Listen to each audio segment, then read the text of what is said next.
എല്ലാവർക്കും നമസ്കാരം. എന്താണ് ഗാംഗ്ലിയോൺ?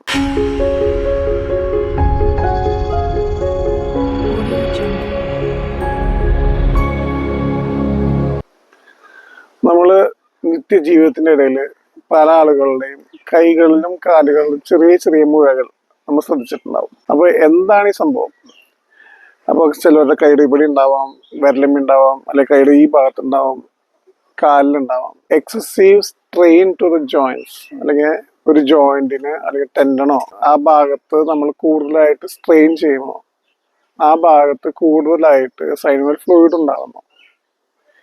അപ്പൊ ടെൻഡൻ ഷീത്തോ അല്ലെങ്കിൽ ജോയിന്റിന്റെ അവിടുന്ന് ആ സൈനോവിയൽ ഫ്ലൂയിഡ് അല്ലെങ്കിൽ ഫ്ലൂയിഡ് പുറത്തേക്ക് തള്ളി വരും.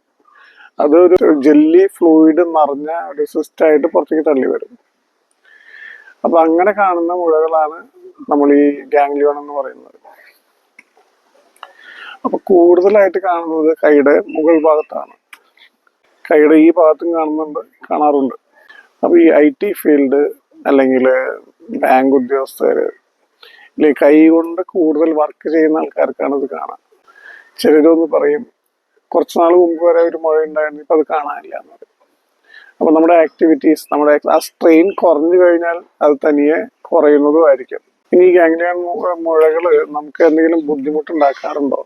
നമ്മുടെ ജോയിന്റ് അറ്റത്ത് അല്ലെങ്കിൽ വിരലുകൾ പൊക്കുന്ന വള്ളികളുടെ ഇടയിൽ അല്ലെങ്കിൽ തൊടാനറിയുന്ന ഞരമ്പുകളെ ഇത് അമർത്തി വെക്കുകയാണെങ്കിൽ അല്ലെങ്കിൽ രക്തക്കുഴലുകളെ അമർത്തി വെക്കുകയാണെങ്കിൽ അതിൻ്റെതായ ബുദ്ധിമുട്ടുകൾ കാണിക്കും. ഇപ്പൊ ഞരമ്പിനെ അമർത്തിക്കുകയാണെങ്കിൽ നമുക്ക് മരയിപ്പോ അല്ലെങ്കിൽ കഴപ്പോ അല്ലെങ്കിൽ ബുദ്ധിമുട്ടുകൾ, തൊടാനറിയാൻ ബുദ്ധിമുട്ട്, അങ്ങനത്തെ പ്രശ്നങ്ങൾ കാണിക്കാം. ഇനിയിപ്പോ ചെറിയ മുഴകളൊക്കെ ആണെങ്കിൽ നമ്മൾ വെയിറ്റ് ചെയ്യുന്നതായിരിക്കും നല്ലത്, കാരണം തന്നെ സബ്സൈഡ് ചെയ്യും. ഇനി അത് ആ മുഴകൾ, ആ സിസ്റ്റം നമുക്ക് ബുദ്ധിമുട്ടുണ്ടാക്കുന്നുണ്ടെങ്കിൽ നൈറ്റ് ടൈമിൽ സ്പ്ലിന്റ് കൊടുക്കാം, റിസ്റ്റ് ബ്രേസ് കൊടുക്കാം, ഒരു ബെൽറ്റ്. അപ്പൊ ആ ജോയിന്റിന് റെസ്റ്റ് കിട്ടുമ്പോൾ തന്നെ കുറയാൻ ചാൻസ് ഉണ്ട്. മരുന്നുകൾ കൊടുക്കാം അതിന്റെ കൂടെ. ആന്റി ഇൻഫ്ലമേറ്ററി കൊടുത്തു കഴിഞ്ഞാൽ ഇൻഫ്ലമേഷൻ കുറഞ്ഞ് മുഴകൾ കുറയാൻ ചാൻസ് ഉണ്ട്. കുറയുന്നില്ല, അങ്ങനെയാണെങ്കിൽ നമുക്ക് അടുത്ത സ്റ്റെപ്പിലേക്ക് കിടക്കാം. ആസ്പിറേഷൻ ചെയ്യാം. അതായത് സിറിഞ്ച് വെച്ചിട്ട് ആ സിസ്റ്റിക് ഫ്ലൂയിഡുള്ള സിസ്റ്റിനെ നമ്മൾ ആസ്പിറേറ്റ് ചെയ്യും. ആ ജെല്ലി മെറ്റീരിയൽ നമ്മൾ പുറത്തേക്ക് എടുക്കും.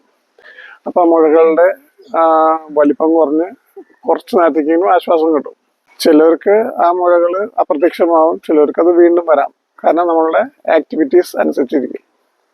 ഇനി തൊടാൻ അറിയുന്ന ഞരമ്പുകളൊക്കെ ഇത് അമർത്തിയിട്ട് നമുക്ക് കൂടുതൽ ബുദ്ധിമുട്ടുണ്ടാക്കുകയാണെങ്കിൽ നമുക്ക് അത് എക്സസൈസ് ചെയ്യാം.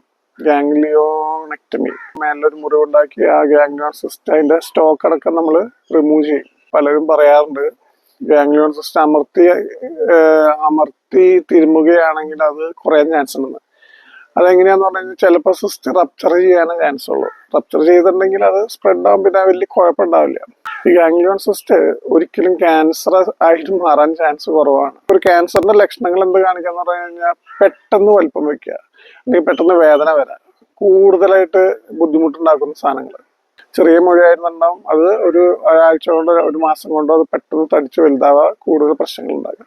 അങ്ങനത്തെ മുഴകൾ നമ്മൾ ശ്രദ്ധിക്കേണ്ടതാണ്. നന്ദി, നമസ്കാരം.